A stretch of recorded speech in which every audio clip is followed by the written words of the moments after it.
எனக்கு மிகவும் அன்பான நண்பு சகோதர சகோதரிகளே, உங்களை பார்ப்பதில் அதிக சந்தோஷம். கர்த்தர் இந்த நாளை ஆசீர்வதிக்கும்படி கர்த்தர் நமக்கு கொடுத்திருக்கிற உன்னதமான வாக்குத்தத்தம் ஆலோசனை என்ன என்று பார்ப்போம். அது யோவான் 15:9. என்னுடைய அன்பிலே நிலைத்திருங்கள் என்று இயேசு எதிர்பார்க்கிறார். என்னுடைய அன்பிலே நிலைத்திருங்கள். அன்பில் நிலைத்திருக்கிற ஒரு ஆசீர்வாதத்தை கர்த்தர் உங்களுக்கும் எனக்கும் கர்த்தர் வைத்திருக்கிறார். பிரியமானவர்களே, அவருடைய விலையேற பெற்ற அன்பு நமக்காக சகலவற்றையும் திறந்து கொடுத்தார்.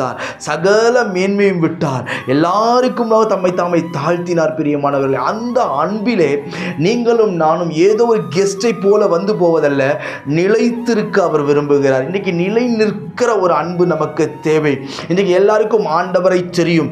எப்பொழுது சிலுவை குறித்து தியானிப்போம் என்று சொன்னால் குட் ஃப்ரைடே அன்னைக்கு நம்ம தியானிப்போம். என்னைக்கு இயேசுடைய விலையேற பெற்ற அன்பை தியானிப்போம் என்று சொன்னால் நாம் திருவிருந்து எடுக்கும் பொழுது தியானிப்போம். அது அல்ல, அது நல்லதுதான்.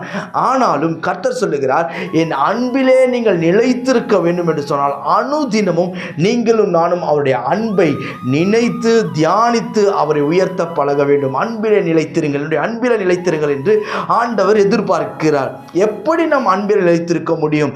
எப்படி ஒரு அன்புக்குள்ளாக நீங்களும் நானும் இருக்க முடியும்? வேதம் சொல்லுகிறது, யோவான் 15:10 சொல்லுகிறது, நான் என் பிதாவின் கற்பனையை கைக்கொண்டு அவருடைய அன்பிலே நிலைத்திருக்கிறது போல நீங்களும் என்னுடைய கற்பனைகளை கை கொண்டிருந்தால் என்னுடைய அன்பிலே நிலைத்திருப்பீர்கள். இயேசு சொல்லுகிறார், நான் பிதாவின் கற்பனையை கை கொண்டு நிலைத்திருக்கிறேன், அன்பிலே நிலைத்திருக்கிறேன்.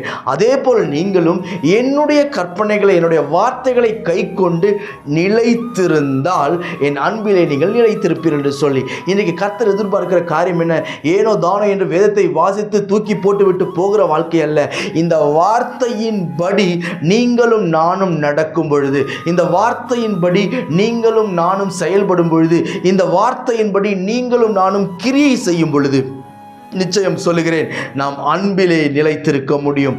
நிச்சயம் சொல்லுகிறேன் அவருடைய ஐக்கியத்தில் நிலைத்திருக்க முடியும். நிச்சயம் சொல்லுகிறேன் கர்த்தர் நம்மை கனப்படுத்தி மேன்மைப்படுத்த அவரால் முடியும். இன்றைக்கு எந்த சூழ்நிலை இருந்தாலும் சரி, பிரதர் ஒரு காலத்தில் அன்பில் நிலைத்திருந்தாலும் இன்றைக்கி அந்த அன்பில் நான் இல்லை பிரதர், தூரமாக போன மாதிரி ஒரு ஃபீல் இருக்குது, ஆண்டவர் விட்டு தூரமாக போயிட்டேன் அப்படின்னு நீங்கள் ஒரு யோசிக்கலாம். பயப்படாதீர்கள். என்னதான் எவ்வளோ தூரம் போனாலும் அவருடைய கண் பார்வைக்கு இல்லாமல், அவர் கண் பார்வையில் இல்லாமல் நீங்கள் தப்பித்து எங்கேயும் போகவே முடியாது. எனவே அவருடைய வார்த்தையின்படி நடக்க நம்மை நாமே ஒப்பு கொடுப்போம். அவர் நம்மை நடத்துவார். நான் உங்களுக்காக ஜெபிக்கட்டும். பரலோக பிதாவே, இந்த வார்த்தை கேட்கிற நண்பு சகோதர சகோதரிகள் ஒவ்வொருவருக்காக என்னுடைய பாதத்தை நான் இறுகப்படுத்தி நான் ஜெபிக்கிறேன். கிருபை சுதந்திரிக்கட்டும். தயவும் காருண்யம் அவருடைய பிள்ளைகளை வாழ வைக்கட்டும். எல்லா புத்திக்கும் மேலான தேவ சமாதானம் என் பிள்ளைகள் ஒவ்வொருவரையும் ஆண்டவரை ஆளுகை செய்யட்டும். ஆண்டவரே அப்பா, அன்பிலே நிலைத்திருக்க கர்த்தர் கிருபை தாரும். அன்பிலே நிலைத்திருக்க கர்த்தர் உதவி தாங்கப்பா. ஆண்டவரே உடைய கரத்தை மாத்திரம் பிடித்து நடக்க கர்த்தர் கிருபை தாங்க. தாழ்த்தி ஒப்பு கொடுக்கிறேன். பெரியவர் பெரிய காரியங்கள் செய்யும், மேன்மைப்படுத்தி உயர்த்தும். இயேசுவின் நாமத்தில் ஜெபிக்கிறேன் ஜீவனுள்ள பிதாவே. ஆமென். God bless you.